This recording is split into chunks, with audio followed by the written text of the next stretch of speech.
Listen, before you begin this story, I need you to understand something fundamental. This isn't just another viral video. This is a legend, a real account of a man who tested the very foundation of human character.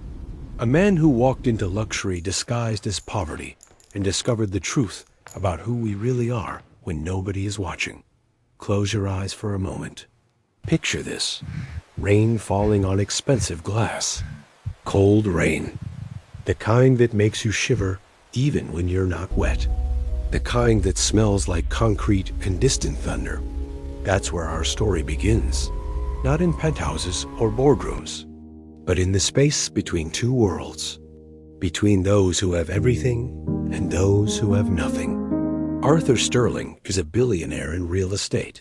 The kind of man whose name appears on buildings. Whose decisions shape skylines. Whose wealth is measured in developments that stretch across entire city blocks. Hotels that touch the clouds. Office towers that make architectural history. Shopping centers where thousands of people walk every single day without knowing whose vision created them. He has everything money can buy. Everything.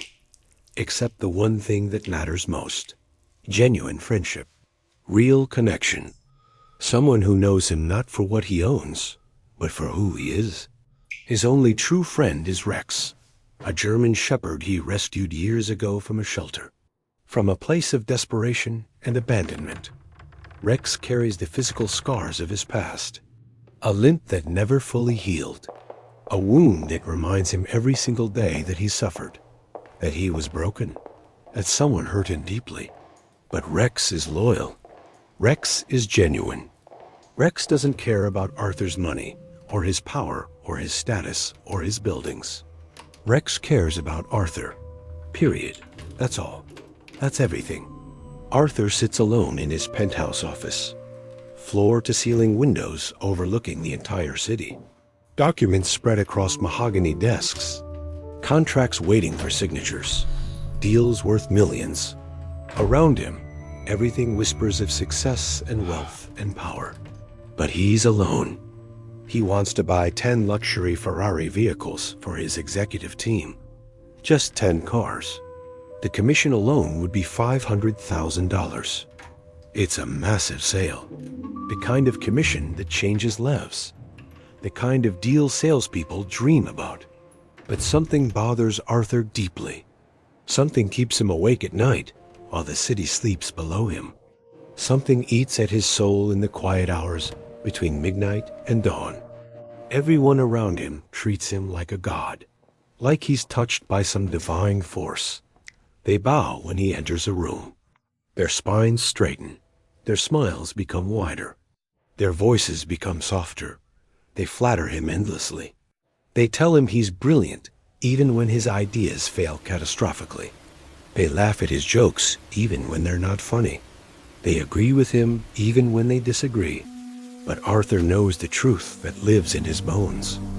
If he lost his money tomorrow, if everything disappeared overnight, if his accounts emptied and his buildings vanished, these people would abandon him instantly. They would erase him from their memory like he never existed. They would move on to the next billionaire without hesitation. He stands up from his desk and walks to the window. He looks at the city below. Millions of people, all living their lives, all making choices about who they are and what they value. He calls Rex over.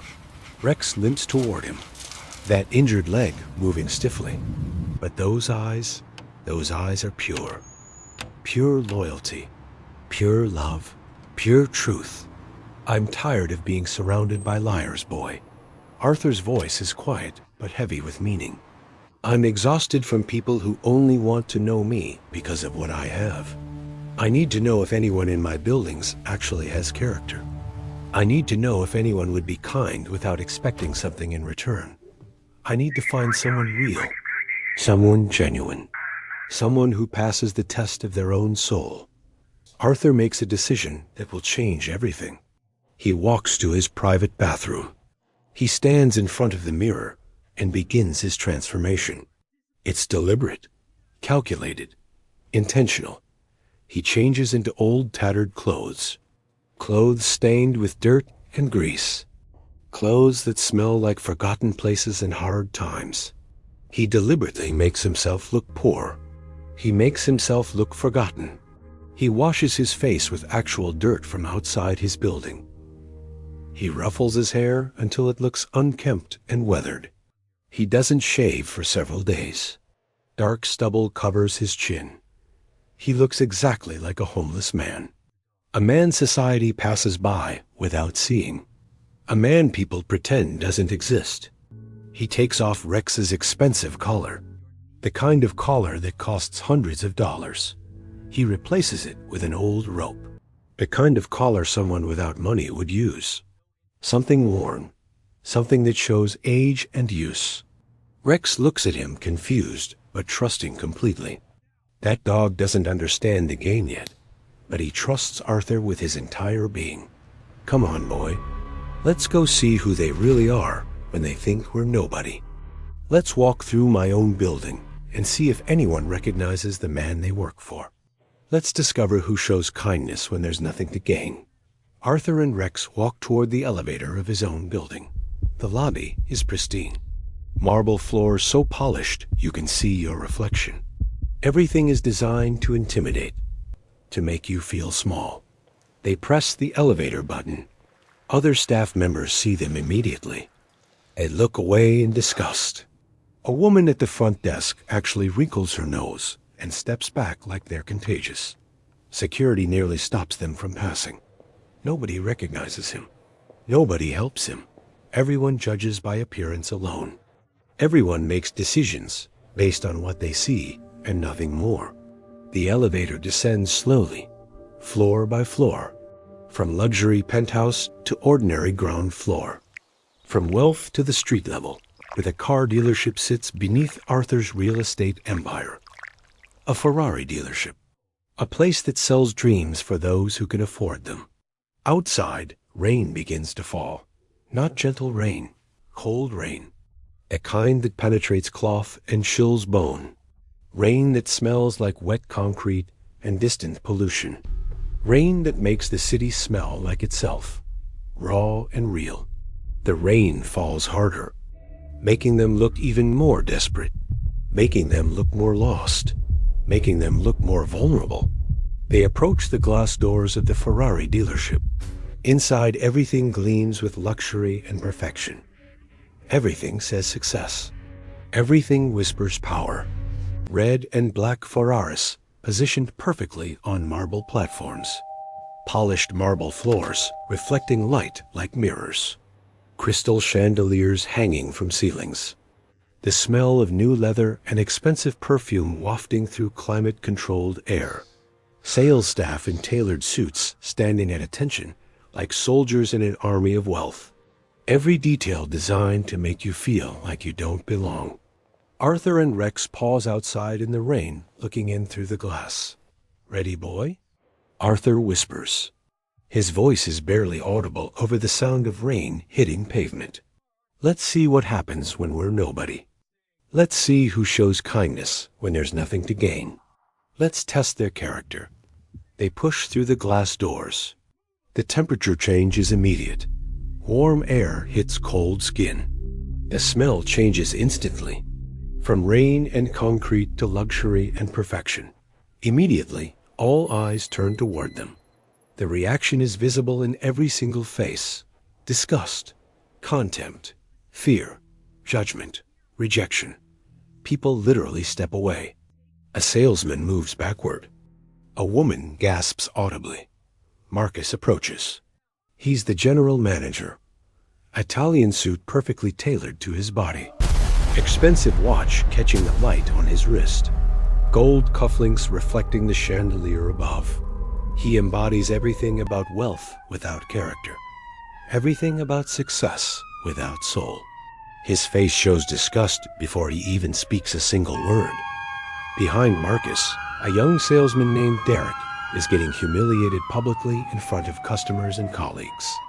You didn't hit your quota again, Derek, for the third month in a row. I don't know why I even waste my time with people like you. You're useless. You're incompetent. Arthur watches this carefully. He notes every word spoken. He remembers every gesture. He files this away in his mind. This is the real Marcus. This is who Marcus is when he thinks he has power. Then Arthur looks directly at Marcus. My dog is thirsty.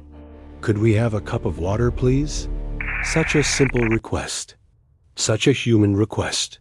Such a request that any person with basic decency would fulfill without hesitation or reservation. Marcus's face twists in contempt. His upper lip curls slightly. A cup of water? For that? He looks at Rex like the dog is contaminated with disease. Like touching him would spread infection. No, absolutely not. Water is for customers. Real customers. Not for... He gestures with disgust at Arthur and Rex. His gesture is sharp and dismissive.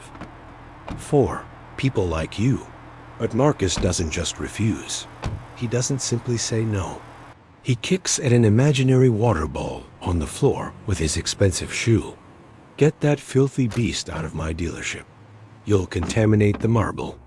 This floor costs more than you've made in your entire life.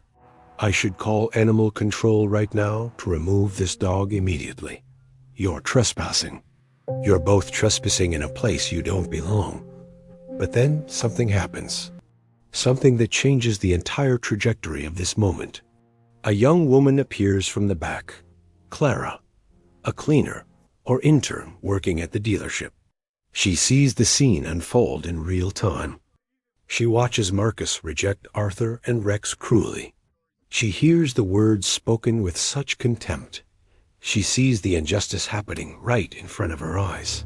Clara makes a decision that risks absolutely everything. She walks over to her personal water bottle, the one she brought from home, the one she was saving for herself. She kneels down in front of Rex, without asking permission from anyone, without caring about the consequences, without thinking about her job or her paycheck or her financial security. She offers her own water to the dog. Rex drinks gratefully, water running from his mouth onto the marble floor that Marcus valued so highly. Then Rex does something remarkable that reveals his true nature and understanding of character. Rex licks Clara's face gently. It's not aggressive. It's not demanding. It's tender. It's a seal of approval. It's a blessing from a being who understands character in ways humans often never will. It's a judgment from the innocent about who has a good soul. Marcus sees this act of kindness. His face turns red with rage and anger. Pure rage. The kind of rage that comes from losing control. Clara, you're fired right now. Immediately. Effective this second. If you want to take care of garbage, then leave with them right now. Get out. You're done here. Security will escort you out. You have 10 minutes to collect your things. Clara's eyes widen in shock and fear. She just lost her job. She lost her income. She lost her financial security. All because she showed kindness to a stranger and his dog. All because she chose compassion over self-preservation. But Arthur sees this moment. Arthur watches it unfold. Arthur remembers this sacrifice. Arthur takes note of Clara's character in his heart. Arthur doesn't leave the dealership. He doesn't run. He doesn't panic. He walks slowly to a Ferrari on display. A red one, beautiful and gleaming under the dealership lights like a jewel, like fire, like passion. He sits down calmly on the hood. I want to buy this car. Marcus loses his mind completely. His face turns purple with rage. His voice becomes shrill and uncontrolled. Get off my car. Get your filthy clothes off my Ferrari. You're contaminating it with your poverty. Security. Call the police immediately. There's a dangerous maniac in my dealership with an attack dog. Sirens sound in the distance. They grow closer rapidly. Very close. Close enough to hear the wail of emergency. Red and blue lights flashing outside the glass dealership walls. The warning colors of authority and power. Police arrive with weapons drawn. Complete confusion everywhere. Customers running for exits. Staff hiding behind counters. Security holding position uncertain. Officers approaching cautiously with hands on holsters. The officers see Arthur sitting on the car with Rex beside him. They prepare to move in with force. Protocol demands action. Procedure demands response. But Rex does something remarkable that everyone witnesses. Something that stops the officers in their tracks. Rex steps directly in front of Arthur. Rex faces Marcus and growls deeply. Not at the police, not at the officers who carry weapons. At Marcus, at the source of injustice, at the person who caused harm. One officer watches carefully. He sees that the dog is protecting, not attacking. The officer stops his advance. He recognizes protection when he sees it. Arthur raises his hand calmly and speaks clearly and deliberately. Officers, I need to make a phone call. It's my constitutional right. Marcus laughs mockingly. His laughter fills the dealership with cruelty. Call who? The homeless shelter? The dog pound? Who would help you? Who would believe you? Arthur reaches into his torn jacket pocket slowly. His movements are deliberate and careful. He pulls out a satellite phone. Ultra-modern. Expensive. Cutting-edge technology. Completely out of place with his appearance. Impossible to reconcile with his poverty. He dials and speaks only 3 words into the phone. 3 words that change everything. Bring the contract. Within minutes, black SUVs surround the dealership completely. Professional. Organized. Precise. Men in expensive suits emerge from the vehicles. They walk directly into the showroom with purpose. They look around confused by the scene, by the police, by Arthur sitting on a Ferrari. The owner of the entire Ferrari franchise for the region steps out of one of the SUVs. He's pale. His skin has lost all color. He's sweating profusely. His expensive suit is now soaked with anxiety and fear. He runs directly to Arthur, his shoes clicking against the marble floor, the sound echoing through the dealership. The owner grabs Arthur's hand and shakes it frantically. His handshake is desperate. His grip is pleading. Mr. Sterling, sir, I didn't know it was you. I apologize for everything. Please forgive this entire situation. Your dealership, your building, your business. I'm so sorry. Please don't. The color drains completely from Marcus's face. His world is ending. His career is collapsing. His power is evaporating. Arthur looks directly at Marcus with absolute calm authority. I came here today to buy 10 cars. The sales commission would have been $500,000. I wanted to buy from people with character. I wanted to support people with integrity. The room goes completely silent. Even the rain outside seems to stop. Arthur points at Clara. I only buy from people who respect my dog. She is the only one here with actual character and kindness. She is the only one who passed my test. What happens next is swift and decisive and just. Arthur cancels the dealership's lease immediately. He threatens to evict them from his building if they don't make things right this moment. He means every word. The franchise owner panics. His business is collapsing. To save his entire enterprise, he fires Marcus immediately. Security escorts Marcus from the building. The owner then offers Clara the position of general manager on the spot. He promotes her from cleaner to complete management authority and responsibility. He doubles her salary. Arthur doesn't buy the Ferrari for himself. He buys it for Clara. He tells her to bring it to his mansion personally. He gives her the entire $500,000 sales commission. Cash, wire transfer, immediate. Arthur and Rex turn to leave the dealership together. Their work is complete. Rex looks back one final time at Marcus. Marcus is now sitting on the sidewalk outside. Unemployed, humiliated, destroyed by his own cruelty and judgment. Rex barks once. A final statement of judgment. A final declaration of truth from a dog who understands justice better than most humans ever will. The message is clear. The lesson is learned. The test is complete. True value isn't about what you wear. True value is about how you treat those who can't do anything for you. Arthur and Rex walk into the rain together. Two souls walking through the city. One human, one dog, both carrying the weight of truth.